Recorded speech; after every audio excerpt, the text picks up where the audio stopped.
Someone said, "Why am I gonna pay $500 for a picture of a hobo?" I always thought Kyle Beckerman was a good player. Fire sticking their foot in it. They said they were going to cut my food rations. Cork soaking. There is no possible way to articulate the malaise, the lack of ambition, the way it's felt for so long to be a fan better than he did. Welcome back, everybody, to the Enemies of the Fire podcast. I'm FC Neo Tokyo. This is James. That is DPG. And today, we're going to go over the Bears' proposal for a new stadium. We're going to take life advice from Bradley Wright Philips. And we're going to get maybe a little existential about the Chicago Fire. Maybe. Just maybe. But, gentlemen, the Bears, they held a press conference today. The throw ball people, they did something. What was the something? They want money. They want money. They want shook your me down. money and my money. Yeah. You live near Chicagoland, they want your money. Are you a Cook No, not County? even. Are you a Cook County Not resident? They want your money. You live in Illinois. They want your money. That is what the thing is, and there's a couple other problems along with that, because if the governor of Illinois is not going along with that plan, you might have a problem recouing on All right, those we're getting in the weeds already. threats. So the Bears today threw a press conference,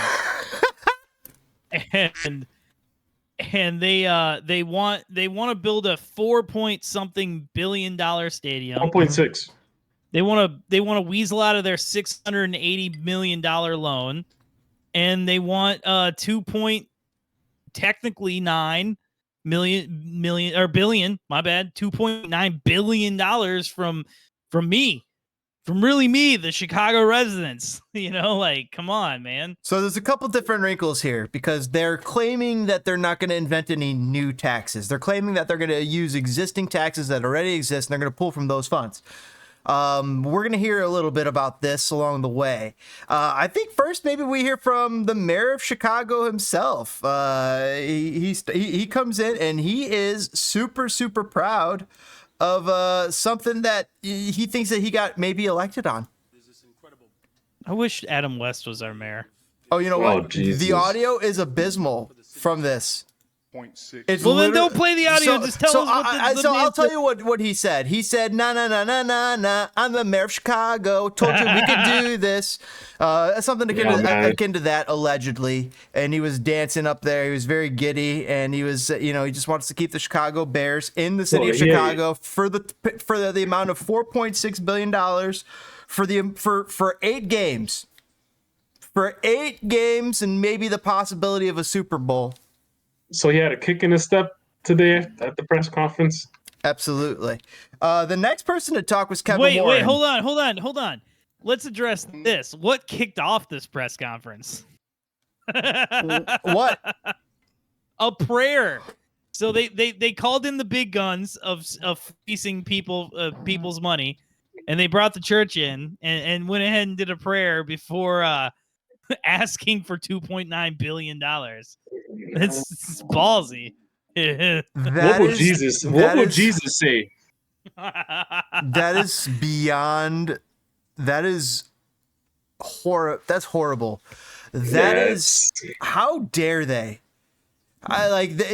There's times when you could do. This guy went on the radio and I was listening to him. He's like, "Hey, we used to do this thing in jest of saying we're in the name of Ditka, amen," or something like that. But when to see the Bears do this in a solemn-faced way to pray to the gods for money, for the taxpayers' money, it was very odd, to say the least. So I'm just gonna go out and say it. I want a new stadium. Thank you. You do or you don't? I do, actually. But yeah, who doesn't want a new stadium? But where do you want it? Why? What is literally wrong with? I said this. We had a spirited guy. Me and you are both Chicago Fire season tickets holders. If you think for a split second that the Bears are not gonna be begging the Fire to stay in Soldier Field to get some of that summertime revenue, you are smoking way too much, buddy. And you know what, buddy? And I will say this. a new stadium comes a much better fan experience. Because that's what I want. I want a great fan experience. I don't get that at Soldier Field. I hate driving to Soldier Field. How do you nothing not get about that that's at going to Soldier change, Field? though. Nothing about the drive to change is going to change. The infrastructure around Soldier Field is garbage. Yes. And we do need a get there change. just You're fine. making the case for You Arlington get there. Heights. Well, apparently the Bears didn't like Arlington Heights' proposal, so Yeah, because You know- Arlington Heights wasn't going to give them no tax money. They was like, forget that. Well, let's put it like this.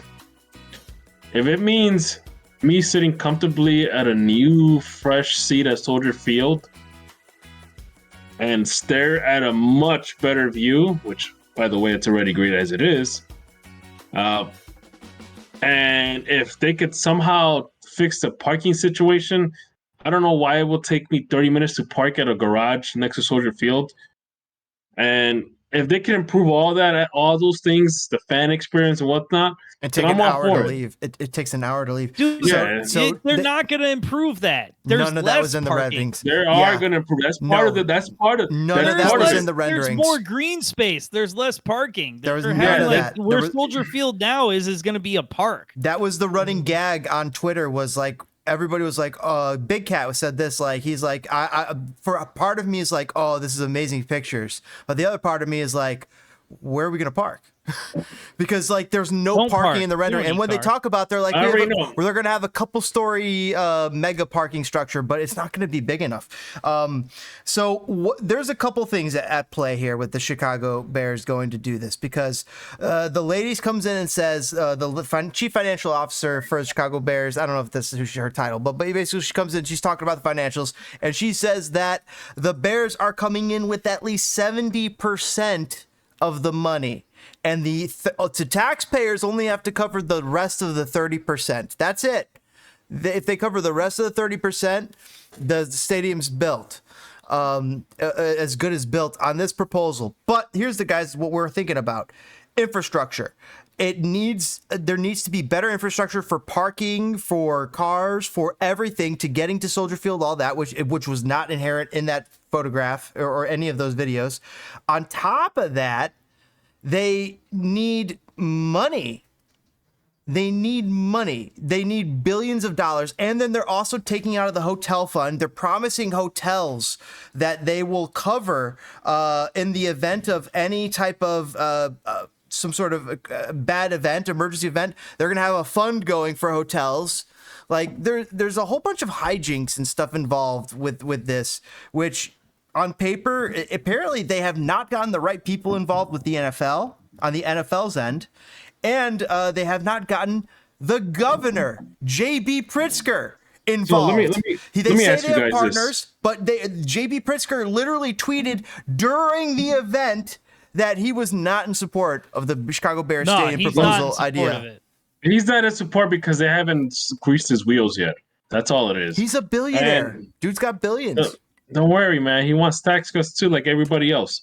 Anyways, I was gonna say this. All right. The thing is, look, it's gonna happen regardless we want it or not. But where? But here's the on thing. the Here's the lakefront, thing. which becomes Here's the the thing. jewel of the city. Are you or really in gonna Arlington feel? Heights? Are you really gonna feel the cost of that stadium on a personal level? Like, are the Bears gonna go to your house and say, "Hey, buddy, give me some of that stadium money now"? Let me put it Are to they you gonna this do way. that? Well, The hold on. Bears- Hold on. The No, Bears are you- fearful of the impact of inflation and the potential of their costs for building the stadium ballooning in the years to come. And that's not to talk about the rates that they're going to be getting on these loans, which are already at all-time highs. So, because the money that they're going to be getting loans on They're is not gonna have expensive. they're going to get no interest loans, on top of the fact that, like, inflation doesn't really exist right now. It's all just corporate greed. Like, I work in construction. Shit is not that much more expensive. It's literally just greed. It's price fixing. Now, So- beyond any of that, I'll put it this way. You said they're not going to come to my door and take more money from me. But you know what they're going to do? They're going to push me 2 more miles west. There's going to be no fucking way I can stay in this apartment here.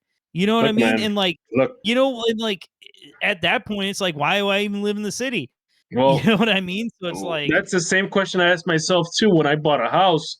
I'm like, I could either pay 3 times what I pay for my current house in a nice suburb and get a piece of crap 100-year-old house that is falling apart and I probably have to put a crap load of money in it. Or I can just live in a 20-year-old home that's in a very nice subdivision and I could actually breathe clean air. So that wasn't a hard as a choice to make. owner, man, It's I nice feel having like, a little bit of land. see, And for you got a little me, bad. I'm in a completely different stage in life as you, gentlemen. I owned a house. I had the house in the suburbs. Like I had the white picket fence. You know what I'm saying? And it was an albatross around my neck. Like I couldn't do the things in life I wanted to do. I felt so tied down and anchored. And so it just, and like there was more things than just my house that Yeah. went into that. Yeah, But to be yeah. perfectly honest, like, you know what I'm saying? Like now I'm free to move around, to do things, to go on a whim in life. But But like, let me ask you something. The amount of rent that you're paying now in the city of Chicago, in a very nice neighborhood, may I add, wouldn't that kind of be equivalent or maybe even more than having a mortgage in the suburbs? it is more. I actually personally pay right now $400 more in rent for a 2-bedroom apartment than I did for my 3-bedroom house in Streamwood. Jeez. So it's not about people. It's just the fact that look, if you would have moved in that area 20 something years ago, you'll be having some dirt cheap rent. Well, I was in a cheaper neighborhood. We were perfectly fine with our 1-bedroom apartment, but you guys know there was situations in my life that Right. necessitated a need Yeah. of a second bedroom for a while. Yeah. So like, it just is what it is, man. It's just like, I don't know, man. I hate this. Like there's been probably 2 stadiums in the history of time: the Kansas City one for MLS and the MLS Dallas one in Frisco that actually built anything up around them. That has been a lie for every other stadium in the history of time. Well, that's where Brandon Johnson comes in. He's saying like, oh, this is going to make 40,000 jobs. This is going to inject $2.5 billion into the families of Chicago. Not. Well, let me ask you this. If I honestly feel like we're kind of beating a dead horse here. People complain about, affordable housing or public housing or whatever. Do you think they're going to build that over a stadium? They're going to build a Well, stadium. no, of course they're not. They're greedy as, there's not, I don't know what you want more from Soldier Field, but when I get there early enough, I can sit there and play FIFA or foosball and have drinks. And yes, the food sucks, but whatever. Here's what I want from Soldier Field. I want they need to fix the mistakes of what they made, of the mistakes that they made, because this should have been some place with like a ceiling with it, a dome or a ceiling with it, so that they can so that they can host Super Bowls. But Chicago is the third most populous city in the United States. It should have the ability to host Super Bowls. And in their last creation and update, they did not do enough to make it that it could host even outdoor Super Bowls. You can even host WrestleMania in it. Dude, no, legit you could. But second, like with the Super Bowl, there's only been one ever cold weather Super Bowl. That was New York, right? Because they got the dome and nobody had a good time. Nobody's going to come to Chicago for a fucking Super Bowl already because people come to Chicago. Chicago will come to the Super Bowl. Well, Chicago will, but there's come nothing for the Italian beef and the pizza, bro. If it's the first week in February and it's -2 degrees, it doesn't matter that the game itself is going to be like 70 degrees. I find myself nothing to do outside. You know why? You know why I know this is going to happen? Because the city spent 2 majorial terms begging the Bears to stay in Chicago. begging. Listen, I agree they with you. should stay in Chicago because if they move to Arlington Heights, they need to change the name. No, they're Or not. the They're not. Arlington Heights Bears. No, And they're still even Chicago when the Bears. Bears bought the Arlington Heights Park, the city was still begging and begging, and it got to a point that you had Lori Lightfoot like it almost sounded ridiculous how much begging she was doing. And as soon as the Bears bought Arlington Heights Park, it's just the new mayor Brandon Johnson again. Oh, the Bears need to stay in Chicago. The Bears need to stay. In fact, they literally gave the Bears drawings of how they will remodel the stadium. Yes, they said they would put dude. If you know Lori Lightfoot's plan, which I didn't like that little leprechaun lady, it's fine, but her plan to add a dome to Soldier Field is the amount of money the Bears are claiming they're willing to spend now on the new stadium. So why not? It's just greed, dude. They have that family has more than enough money.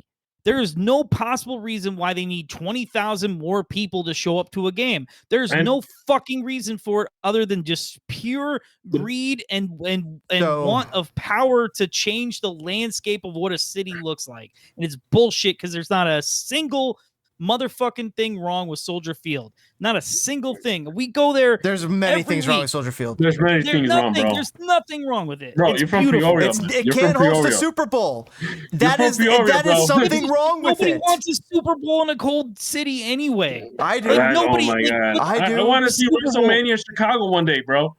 What they wrestle at fucking Des Plaines or where's that? No, Rosemont, they stopped that. They stopped that. Now WrestleMania, bro. Let me say this. United Center. Can I say something? I've been waiting. Go ahead. So guys, by the way, it's so fun. We knew we were gonna get heated and having fun with this, so we're excited about this. But so where I'm torn about this because I think that they should move to Arlington Heights. I think they should give up on the lakefront.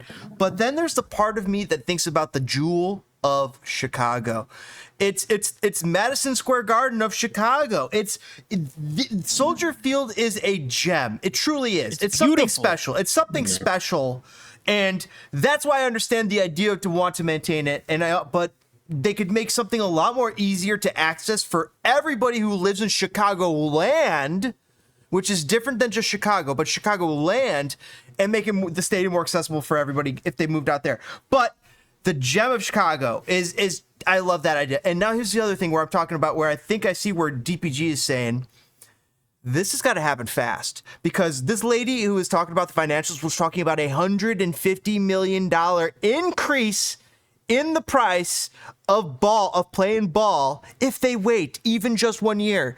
And the next, if they wait even 2 years, it could be more than 300 million. And they're worried about inflation. They're worried about all these types of things and the money just buying less. Also the loan rates, the loan money buying less. So it's understandable that they want to get shovels in the ground soon. I want to say this. Chicago begged for the Bears to stay in Chicago. Not only from the politicians, from the fans. They begged for the Bears to stay in Chicago. The Bears called their bluff, and now they're going to make their move. You want us to stay in Chicago? We want this. Brandon Johnson said, okay, let's make it happen. They called their bluff. So you're going to have to eat what they call a shit sandwich, brother. So what about like, you listen, nailed man, it. They want $2.9 billion. Like take $1 billion and let's take $1 billion of that and buy some and like make some affordable housing, or actually make some housing for people to transition from being migrant to citizen, from being homeless to housed. You know what I mean? Like, why don't there's so much motherfucking things you could do with by that all money. means, you could do that. What about all the money that they're sending it? They're sending it. They could build this. They could build wrong place. 40 stadiums. They could do the housing. They could do the housing. They could do everything you mentioned. But the problem is, and this is kind of like this is the lining. This is the lining here. How much money are those things going to generate? compared to a Who stadium. gives a shit? Hold on. I don't think it's going to generate that much more. Here's the thing: they're already bought into Soldier Field for $680 million, of which they've only paid off $1 million of the entire loans. Forgive that. They want us to forgive that $680 million on top of paying $2.2 and what they're doing there already makes buku bucks. That's a great point. Now, on top of that, they want to take that, destroy it, and then build something new that's only going to have about 10,000 more seats. 10,000 more seats, but they have to make up all the rest of that revenue lost because now they're building a stadium for $4 billion instead of $680 million.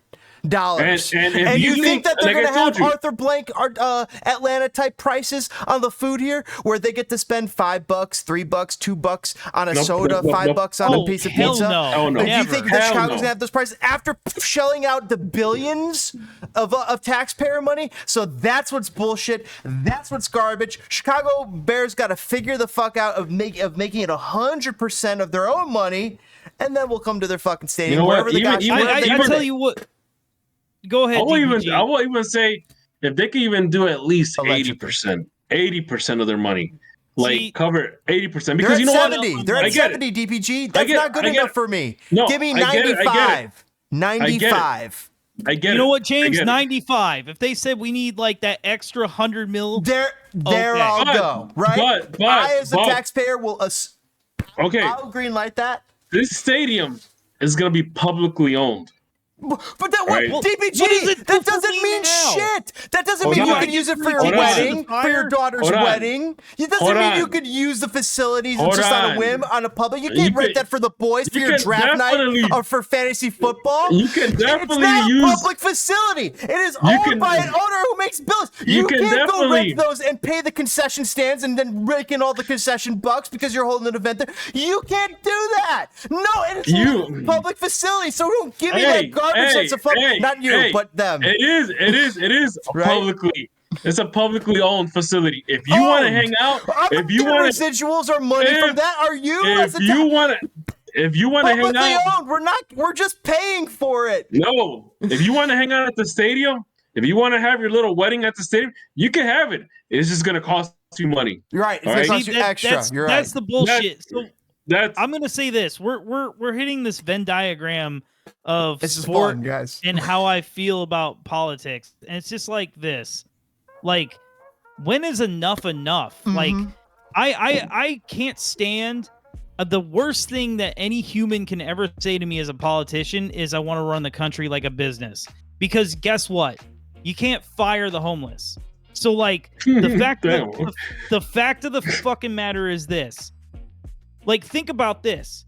Think how much longer it would take us to get anywhere in this country if everything had to turn a profit, because we wouldn't have a goddamn interstate system. Well, why is it so important for everything to turn a profit? There are things that turn such X times fucking 50 profit that you can then fund the things that don't generate profit but makes everything better for people. I hate to break it to you, buddy, but like I every time I think of like what you're talking about, I always, and then you talk about, you know, government and money. I think about this one time that when I used to work at, you know, for all you guys that know, I used to work at the TSA. And I remember one time someone made a joke about we had these little flimsy headsets when we had to do training on the computer. And someone made a joke like, oh yeah, the government probably overpaid for that. They were probably $200 headsets. And these were like Dollar Tree headsets. I know a person, when I worked in my industry where we sell electrical products, the guy would sit on his lunch break and all day any kind of conversation was a hardcore Republican and the government sucks because they're so stupid and they spend so much money. And then I watched this motherfucker grab a quote request and go, oh, it's a government job, let's jack this up. It's like, you're the fucking problem, man. So there was a senator who was in, I don't know if it was a senator or congressman, some sort of congressman, but basically he was in Congress and he's like, and he pulls out like a bag of bushings, which costs like $20-30 or something. And then he says like, this is So this is a $20 bag of bushings, and then he pulls out the same bag of bushings that the Air Force pays $90,000 for. $90,000 versus 20. You know what's happened? And that's who's got their hand in the cookie jar. Who's going to have their hand in the piggy bank? Because there's going to be a mega piggy bank of people if $4.6 billion are at play. That's what's going to happen with the stadium. Don't want to ask questions. I don't want to know the answers. They're going to give out the contracts. They're going to hijack. It's like this. It's like the whole like the expressways around Chicago. For some odd reason. Oh my gosh. They're always under construction. My dad said that. He says if he could go back in time, instead of being what he ended up being, which he did great, but instead he wishes he was in highway construction. No, he doesn't. No, he doesn't. Listen, can I tell you something? Yeah, go ahead. Before going to highway construction, which I'm actually in, I was selling to cell tower people who built cell towers. And by the time they finally got around to finishing like cell towers, then 4G came out and they had to start over at the first one they did 3 years ago. Then they started working their way through the country. And by the time they finished, 5G was hitting and they had to come back around. You know what I'm saying? So like roadway is like that a lot. But there's so much waste because I'll just say this. The problem is so many people cheat the rules that you have to make them so rigid that you can't use common sense, and then you get someone who cheats that system, and you get $90,000 bags of fucking bushings. Yeah, and that's what happened. That's fucking wild. So let me say this. So let's be honest here. So is this stadium really going to cost 4.6? That's the question. No, people think it's going to cost more. Way more. It's going to be like $7 billion. By the way, I have seen some of the most expensive high-end buildings built, high-rises and such. There is no fucking reason why these stadiums cost this much. No. There is not. No. There's not a single reason. No. It's bullshit. It's people who got their hand in the piggy bank. There's extra hands in the piggy bank when this type of stuff happens. That's why they need to have extra money, because there's more hands in it to grease. And they're all like, So who knows? Who knows how much more they're going to pay for that bag of cement, you know? In lighter news, what do you think happens tomorrow? Well, let's end this segment with some lighter news real quick. What do you think happens tomorrow for the Bears? Tomorrow? They have the first pick and the 9th pick overall. Caleb Williams, bro. That's it. Just call it. Caleb Williams and then football stuff. I don't know, man. I don't pay close attention. Yeah. And you know what? You know what's going to happen too? They're going to do the whole circus thing with the stadium. They're going to have their little, community talks and blah, blah, blah, and have, maybe a small group of protesters. They're going to shut them off, and then at the end of the day, sometime next year, they're going to break ground. Oh, can I tell you this? Hey, no, you're motherfucking wrong. It's 3 years before they break ground. Okay, trust me. Now, cost will balloon. Even if tomorrow, balloon. If they said tomorrow, let's go, they don't break ground for 3 years. So this is a while off. But beyond all that, they need to have this thing built in 5. They're trying to have this thing built in 5. You know what the biggest problem is? This whole thing with the fucking stadiums? The friends of the campus, the friends of Friends of the park, because they're apparently suing. No, I think that is a big problem for the Bears. All this whole hubbubaloo about stadiums is only happening because these teams suck. But the Bears are becoming good tomorrow. That's why they're bellying up. They're bellying up tomorrow because they're getting the number 1 overall pick. And tomorrow's the best chance to be able to get what they want from the city of Chicago. Turn around, James. Turn around. Yeah, weren't they building up then too? Oh, it's so exciting.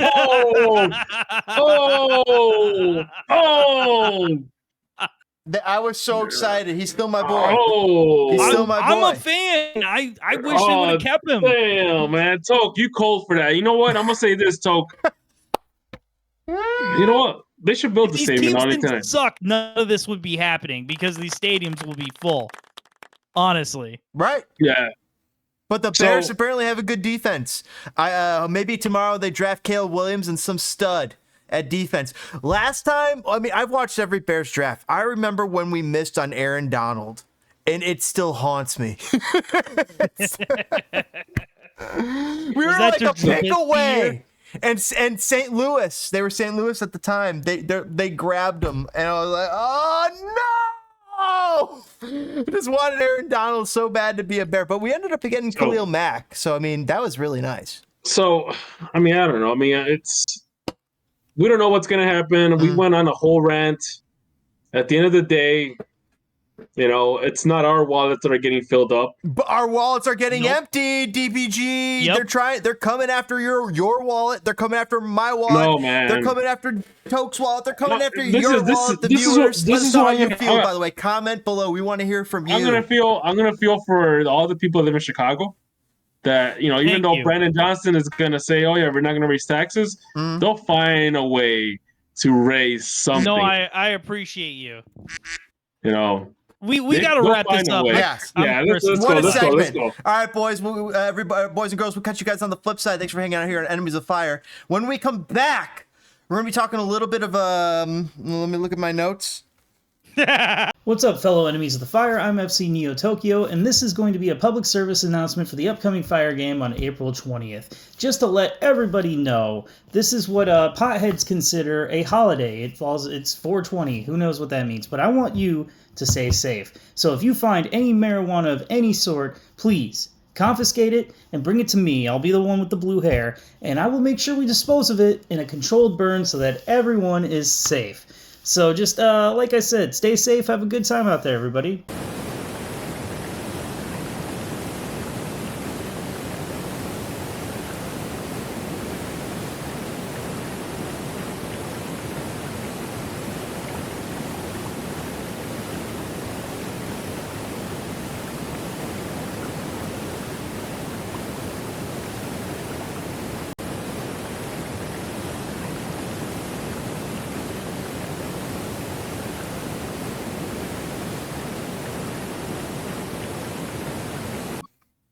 Welcome back, Enemies of the Fire, and now we are going to I mean, honestly, I'm at a point in my life where this is sad. We have to talk about a 4-0 loss to RSL.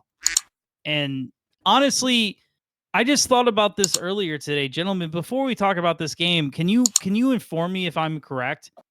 The last time we won a playoff game was 2009. And we lost to RSL on penalties, which John Thorrington, which I still haven't forgiven, and I'm sorry for that. But like, RSL really kind of stings, man. That's the last time I was really happy as a Fire fan, was going into penalties against RSL. So, gentlemen, as I work through this trauma, what did you think of this game? I knew going into it to bet on the Fire. I sent you guys the picture. I'm like, I got Inter Miami winning. I think this is easy money. I'm betting on the Fire to lose. And they lost 4-0. Like, that was before the tragedy had even started. I just had a feeling it feels like the balloon the air is letting out. And then, Toke, DPG, I watched the press conference today. I watched Frank. I didn't stay for Zach Thornton because that probably would have hyped me back up.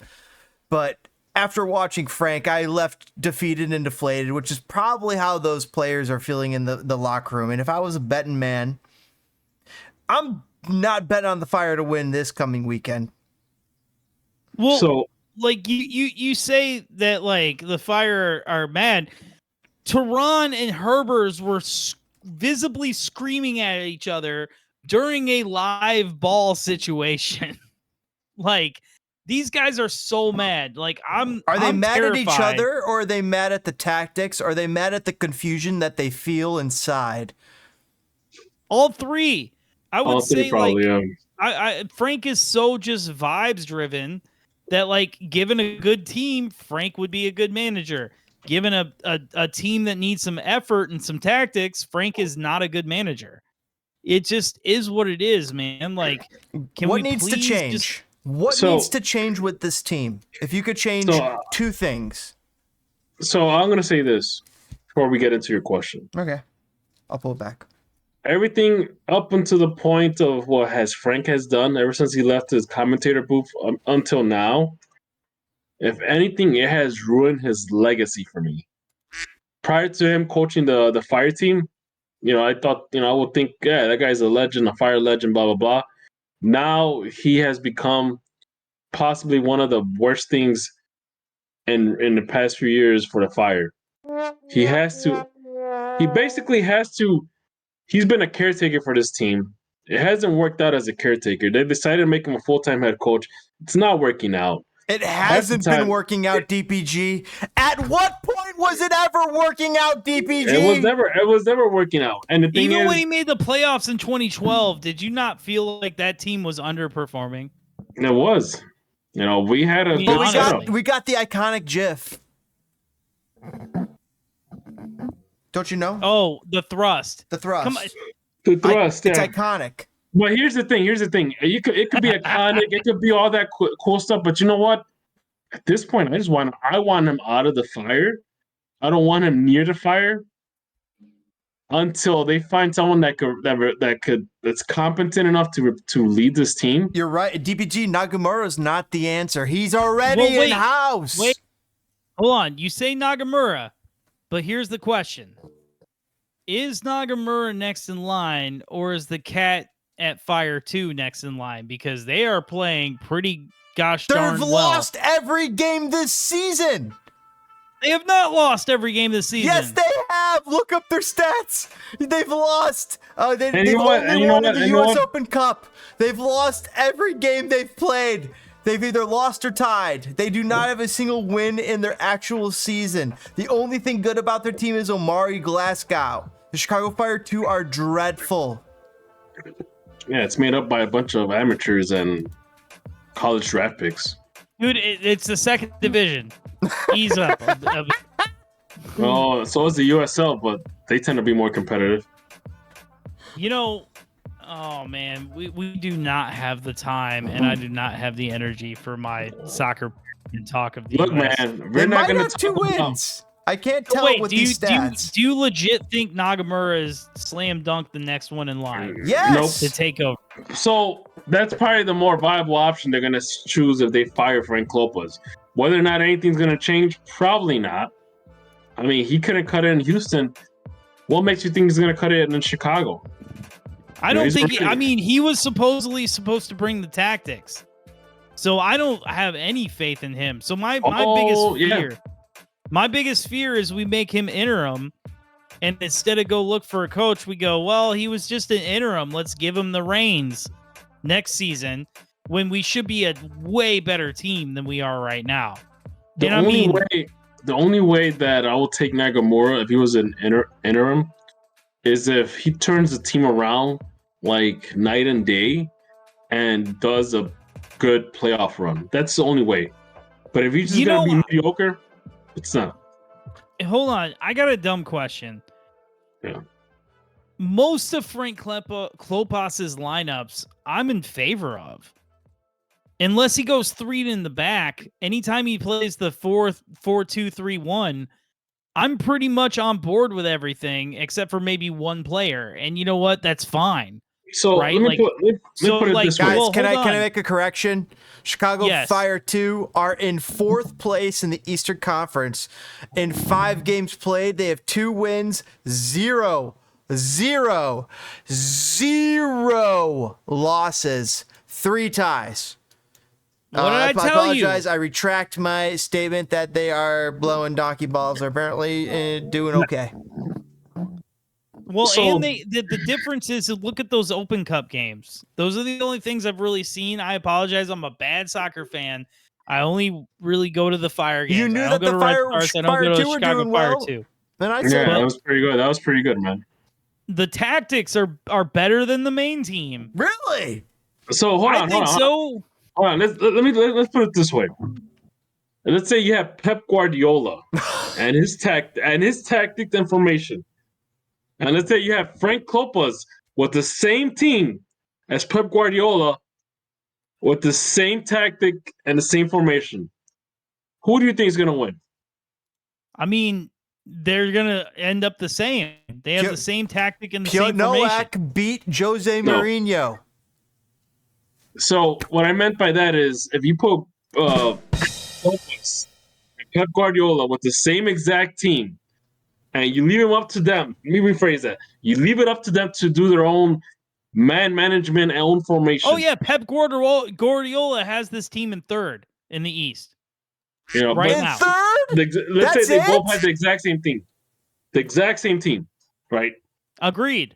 Yeah, I don't care so much about what formation to play, you know, what setup they have. I always feel that there's more to formation changes than just that. The way that the team moves, the way that the team plays together, the way they make passes, the vision they're creating, the fact that they have a game plan that they're running on. Those are things that make the formation. I don't care if you have a 4-4-2 or a 4-3-3. It doesn't matter. It's and the thing is that Frank could throw out a lineup. He could throw up a lineup, have his own tactic, but there's nothing behind it. Well, hold on. I'm playing devil's advocate here because I have a definite answer to this.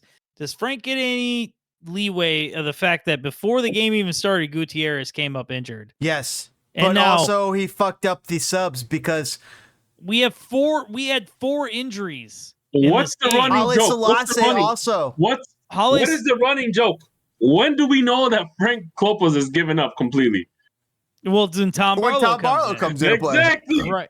The fact that we can spot that, and oh my god, and the fact that someone said, yeah, Tom Barlow is, he gives us an extra in the attack. It's almost laughable. It's like, what game are you watching? You know. Tom Barlow is just the angel of death. But beyond that, does he get any credit for how badly this game went as far as injuries? And then here's my question: as I was watching the game, now before I go into this, I'm going to say one thing: I have figured it out. 50 milligram gummies is the way to go if you literally want to have a good time and your team lose 4-0. Now, beyond that, I was watching the game. Did Shaq just want to leave that game? Did he already know this is True Marty tweeted that he had an appointment or a reservation at Fogo de Chao. Probably. Exactly. He could have missed that. You can't miss those appointments, Well, so, did appreciated he that. That was did funny. he want off that field because he was just like, this is ugly and I don't want to Yeah, be associated with this, or was he actually hurt? he probably saw the writing on the wall. He's like, oh man, we're gonna get our ass kicked. I'm just gonna get out of here. I'm gonna fake an injury, call it a day, collect my check. That's pretty much what it is. I saw the replay on it, and he didn't get freaking. It wasn't like it was a sliding tackle that breaks knees. It was just like a touch, and he just he didn't. I feel like it. Hold on, I don't even blame him, to be perfectly honest. James, can you please make a cut right here? I have to go take care of something. All right, I'm gonna make a cut. Cut.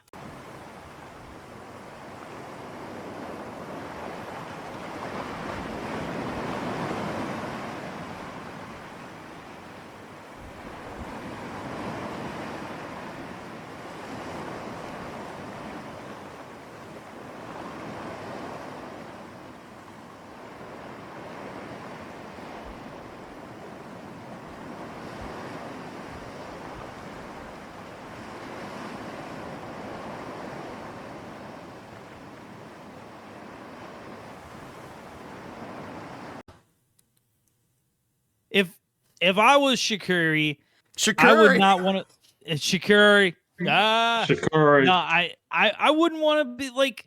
I'd be sick of it too, man. Like, as much as he has failed Chicago, I'm gonna be 100% honest. Chicago has failed him. Mm-hmm. He was promised something to come here to be a part of, and then it didn't happen. And who else was promised something? What's that? You know who else who we promised stuff to? Yeah, Kellen Acosta, and he's about to be pissed. Right, exactly. And that's the problem, is we have all these pieces that, if we just have a hobbling season that just gets into the playoffs and gets smoked in the first round, then we have enough momentum to say, hey, here's these 4 other pieces we need, and then we're a good team. Yep. But the problem is, if I'm Hugo, here's the problem. as a Chicago Fire fan, I need Hugo Kuipers to believe. If I'm Hugo Kuipers' best friend, I'm calling him every day like, yo, do we know where you can go in the summer? You know what I'm saying? Like, literally. You know what? The thing too is we love this club so much that sometimes it kind of clouds our judgment and seeing what we have on the field. And everybody was high on Fabian Herbers because he scored 1, 2, 3 goals. But the thing is, Fabian Herbers has always been a super sub. And I said it from the past. 100. I said it in the past. I'm like, this guy, don't get excited. This guy is going to really, really start crapping out if you give him more time in the starting lineup. We're starting to see that now. All right. Jimenez, Navarro, garbage. Well, Navarro, And they're some of our most Navarro had a expensive perfect outlays. through pass. He had a perfect through pass for their first goal. Yeah, but that's very, yeah. So, you look at our back line. Seajoes is done.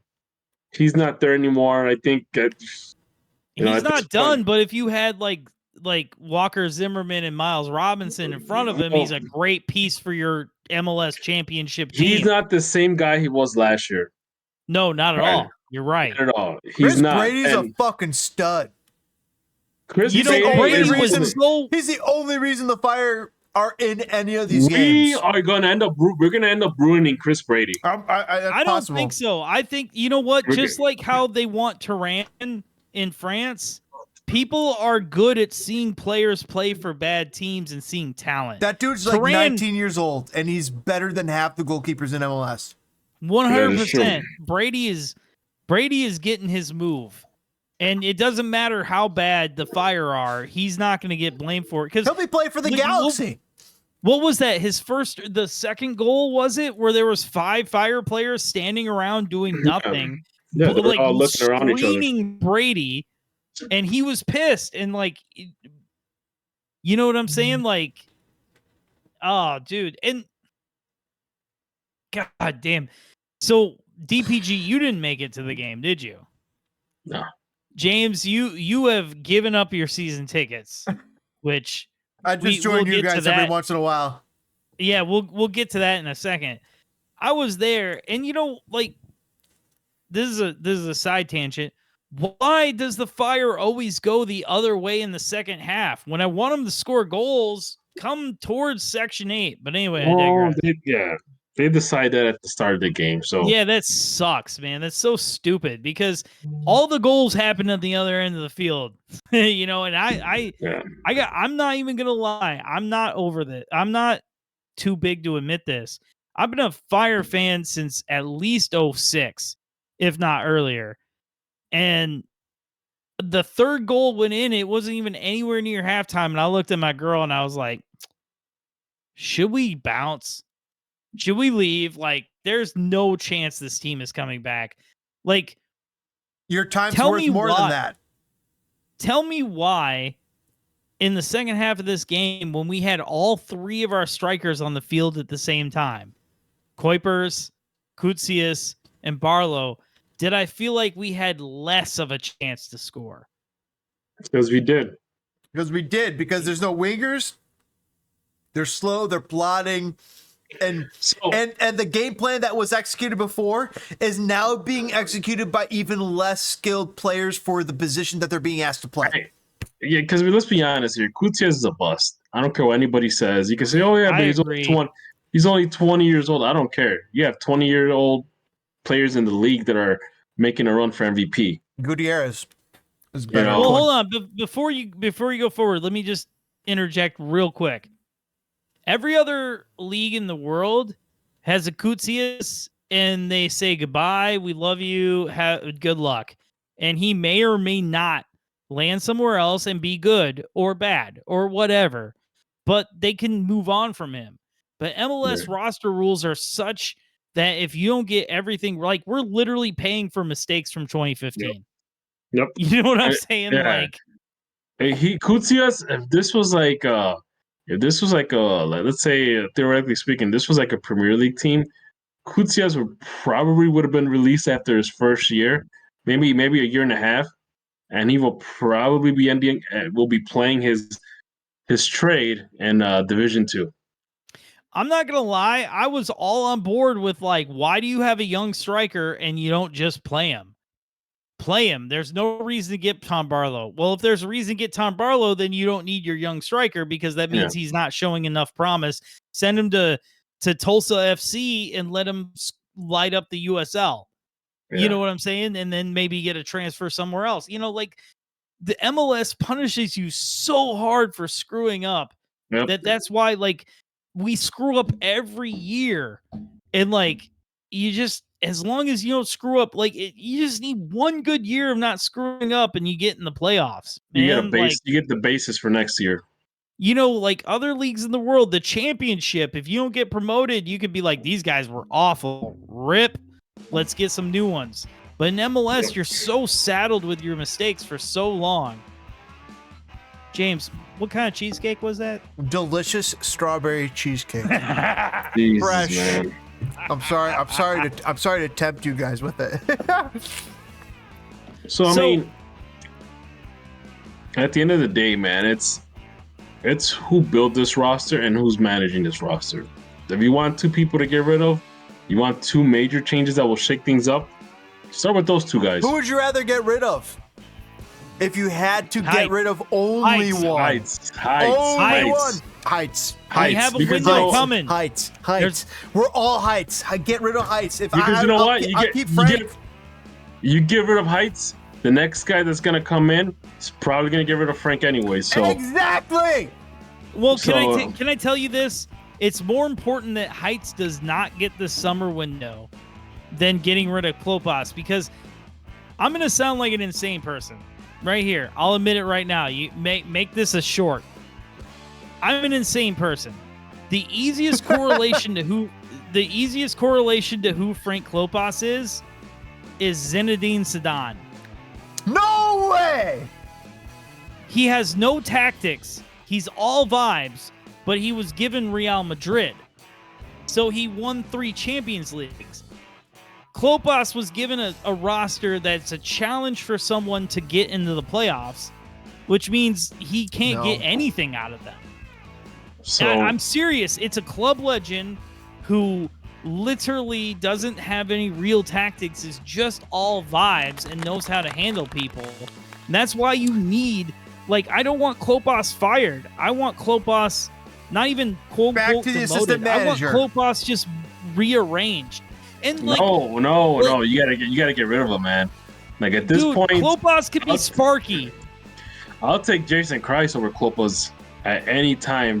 At this point, Klopas is awesome as like a third assistant because he can take the guys he can take the guys that the manager just dressed down.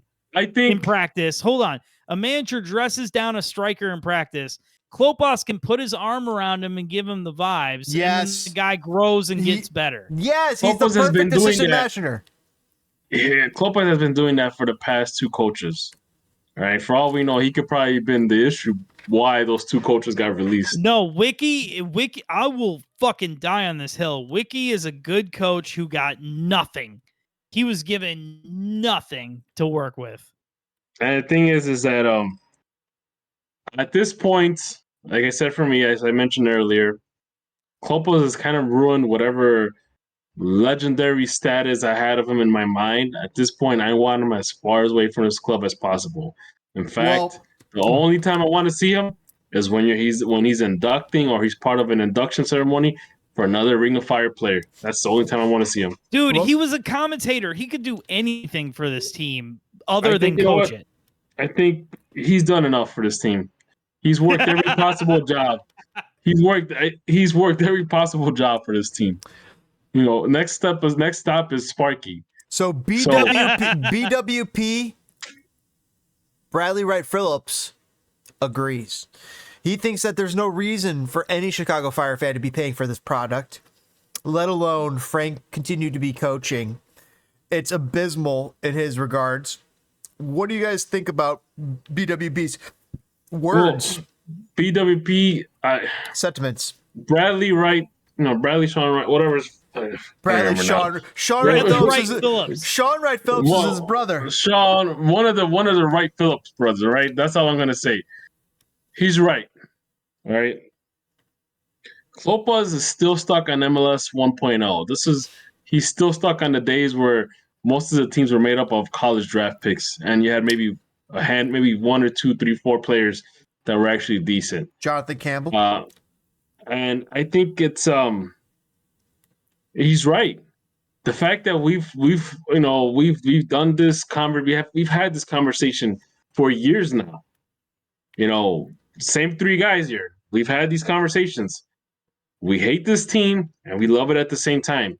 We hate it because it shoots itself in the foot and messes up every great opportunity that goes its way. And and we love it because it's our home club.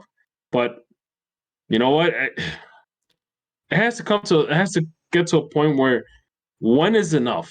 When can you love something enough to a point that it's like nothing's changing? You're going around in circles.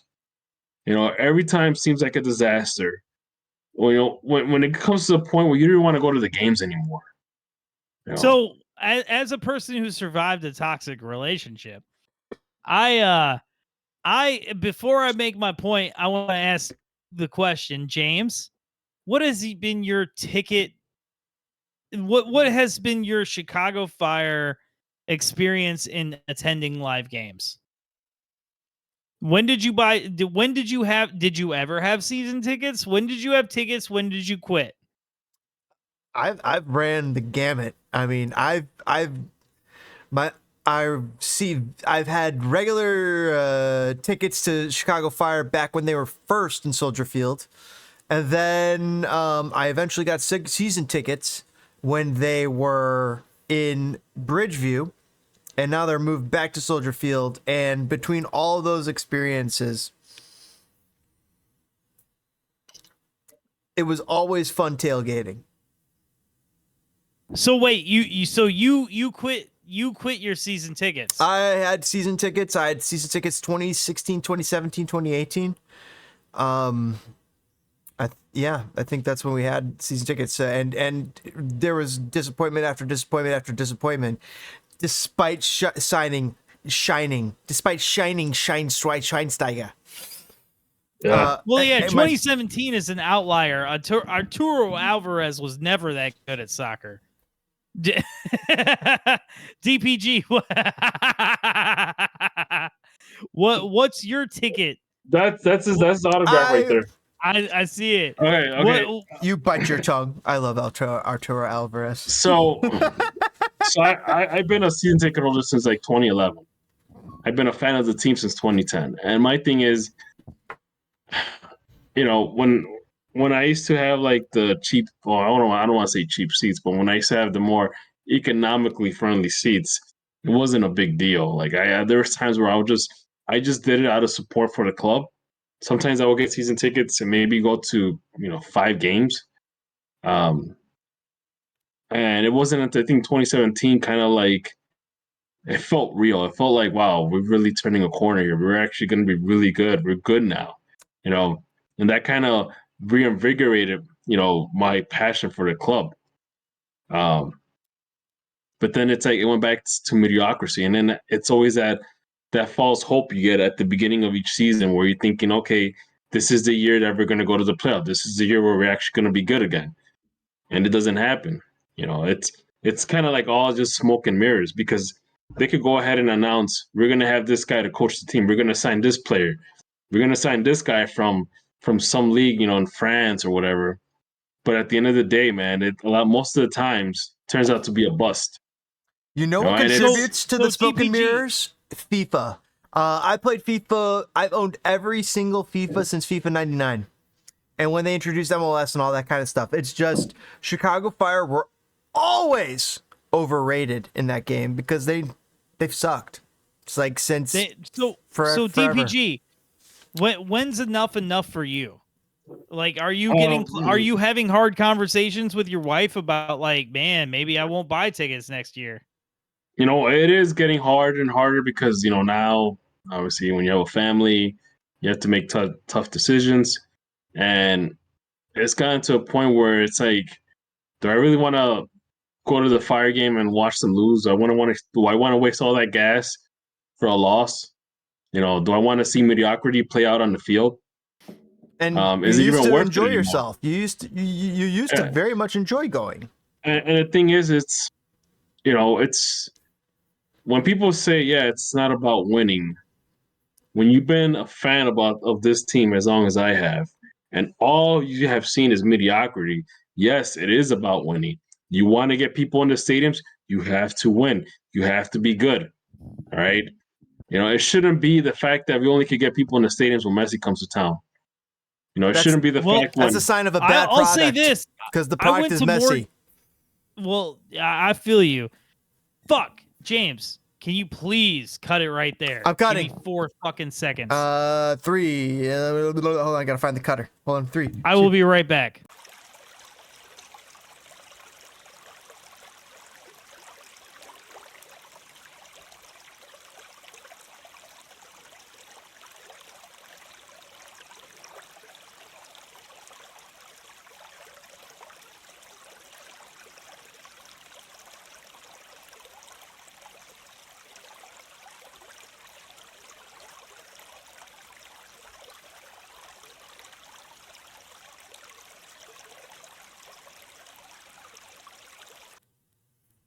So the reason I asked is because I lived in Peoria, right? And I went to a few games up in SeatGeek, or at the time Toyota Park.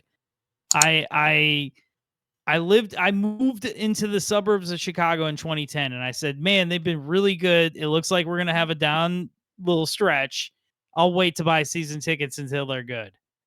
And to be honest, man, even 2017, there were so many years I went in. I've been so many years in a row. I've gone into the season just knowing the Fire were going to be terrible, just literally knowing it from day one. And this season, I had some hope. And to be honest, I'm like, I've waited 11 years. I'm buying season tickets. Screw it. I'm just going to start having some fun. So, what Bradley Wright Phillips is completely correct in the say, vote with your dollar. If nobody showed up, something would change. But the problem is, I waited 11 years to go see some soccer every weekend. I waited 11 years to just dance in the crowd and have a good time. I've been to games every season, at least one. And there's stuff beyond the Fire that allow you to have a good time. I mean, their beginning intro with a guy like Peanut Tillman coming out and doing the peanut punch. Oh yeah. Starting the what do they call it? The hit the alarm, that shit's cool, man. And having a game on the lakefront, and just and there's aspects of it that are beyond the Fire game. Yeah, they're nice. So my thing is this: if I had tickets from when I moved up here in 2010 until now, I would definitely quit and say, forget this. This team doesn't deserve my money. I would have quit years ago. But now, I'm just having a good time. Am I a bad fan? No. I mean, I think at one point that's kind of how I did it too. It was just about having a good time, try to get as many freebies as you can. That's kind of how it was for me. And if any of you guys wanted to experience how it is to be on how it is to be on a fan of a team that is doing amazing things, 2017 was the year. And then even now, it's just thinking about it, I don't think I've ever been more proud of being a Fire fan than that season. Everything was magical about that season, up to the point where towards the end the wheels began to fall off. But and Georgie popped his ACL. Yeah. Oh god, that all happened in the playoff game, dude. Just and nobody showed up to the playoff game. I was there, but nobody else. I was there too. But I mean, you and I were there, but the stadium was very empty for a playoff game. So, and it's just, man, it sucks that, I walked away from that season thinking, okay, well, next year we're going to be great because now we saw what we need. And they didn't do shit. No, they did the opposite. They got rid of players. And that's what made me be like, I'm out. I it's like- literally left after the next year because I saw how they treated the response to 2017. I was there. Nelson so- Rodriguez did everything in his power to kill this club. Yeah. So it's getting hard. It's getting hard to kind of be a fan about this team. Like even now, thinking about it, I'm like double thinking about. I'm really like thinking about whether or not I want to renew. And the fact is like I've been with this team for so long. That's why it's so hard to kind of think about renewing. Because at the moment I say I'm done, that's it. You know, whatever extra benefits I had, Guys, whatever. $100. I paid for a season ticket, and it's literally $99, and it allows me to watch Messi and any other MLS team I want. Not to sell you on it, You're but not. I get you're to not benefit. wrong. Yeah, it is, and then you get the comfort of it being able to have your own beer that doesn't cost $12 to $15 at your own home. man, and that's if, why you if you gotta- want a Well, you know- cigar, you you know can what go I- have a cigar, and you can watch the game still. And Well, you know what I do now, man? I go to the game and I come home and like when we're chilling on the couch and she wants to watch some TV show, I just start playing video games. I throw on my phone or the iPad and I watch 360 Oh, let me like ask you from this. earlier in the day. You know what I mean? So let me ask you this: are you going to renew next year?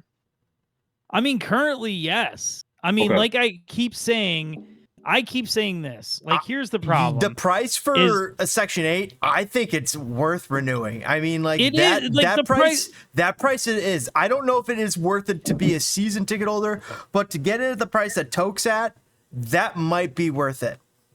Well, like all I do, like my girl is dancing, I'm singing, we're doing the chants, like we're hanging out in Sector Latino, like we're having a good time. It is a you know fun what? time.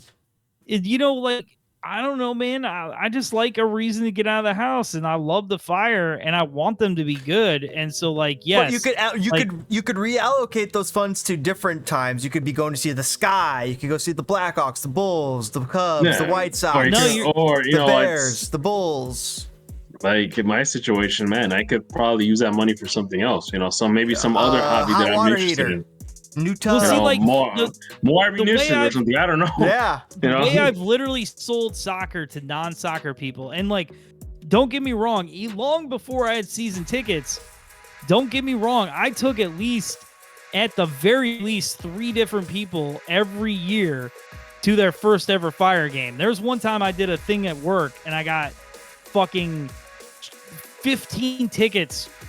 15 Section 8 tickets for me, my dad, and a bunch of people I work with, my That's friends. so cool. And it was all their first Fire game. That's sick. And so, like, I'm out here doing the hard work, but like, man, You really want to take people? You really want to take people to a 4-0 loss? No, No. not now. Like, me and my girl go. If it's against like, Messi, that's it. yes. But if it's against real Salt Lake, and you lose to a guy named Christian Aranga, who you've never heard of, unless you played FIFA or Or you follow this league Football long enough Manager, or that you to know follow that. When you but- follow this league, but you know who that is. You know who that but is. But if you don't follow this league, you're some EPL or La Liga fan, or even Liga MX. You're like, Yeah. what the heck was that? Why did my team that I support, Chicago, I'm in Chicago, why did they get trounced like that at home? Yeah. But here's where my big hypocrisy comes in. Bradley Wright Phillips is 100%. If you've had season tickets for a couple of years now or a decade, you cancel them, man. Tell them they're not good enough. But like, I bought season tickets this year because this was the first time I had any faith in a lot of years.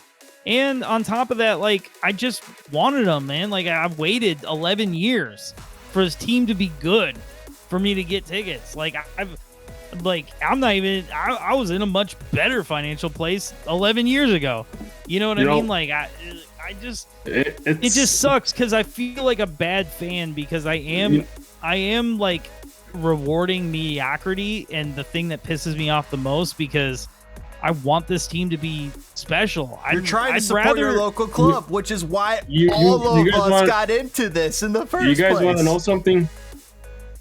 See the sweater? I think I bought this in 2010 or 2011. Like the first year I was a season ticket holder. I love that crest. And the fact that I'm wearing it today and we're having this conversation, it hits a little different. Because this is a sweater that I used to take on home openers, the first few years, when at Bridgeview. And the thing is too is, is going to fire games worth giving up time to spend with your kids, your family? Unless they're coming with you. Unless they're coming with you. Yeah, but for real, because it's not. It really isn't. Like, I'm lucky enough that my fiance, she's fun. She's like, oh, we're Fire fans. Like, cool. We're going to the games now. She dives right in, right?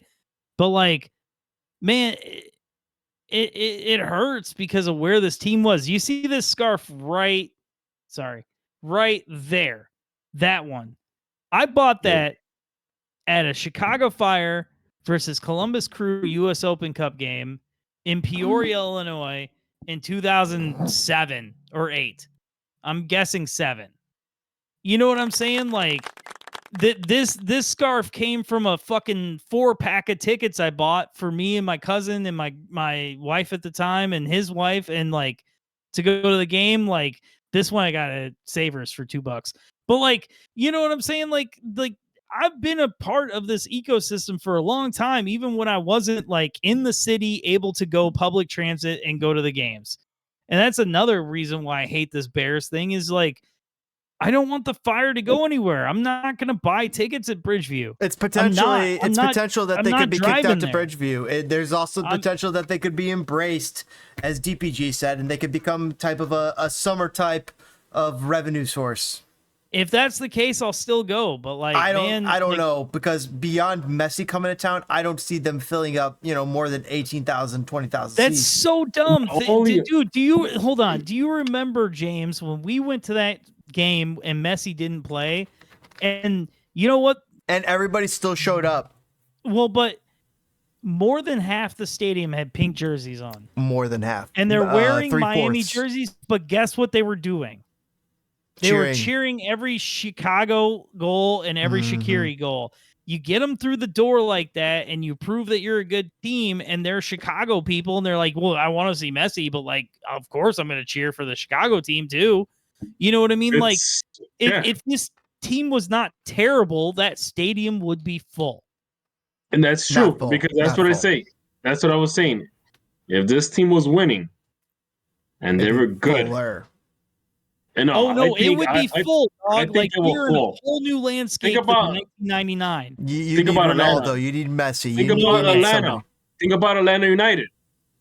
They're filling up an NFL stadium. They got $5 pizza. They got their food doesn't cost like the cost of a ticket. No, nobody goes to the game for the food. Yeah, Listen, nobody goes for mediocre food, bro. Almada. But no, Joseph I'm saying that people Martinez, are priced out of going, and that's why people go to Atlanta, because they could buy a ticket and then they could buy a couple hot dogs and drinks for their family.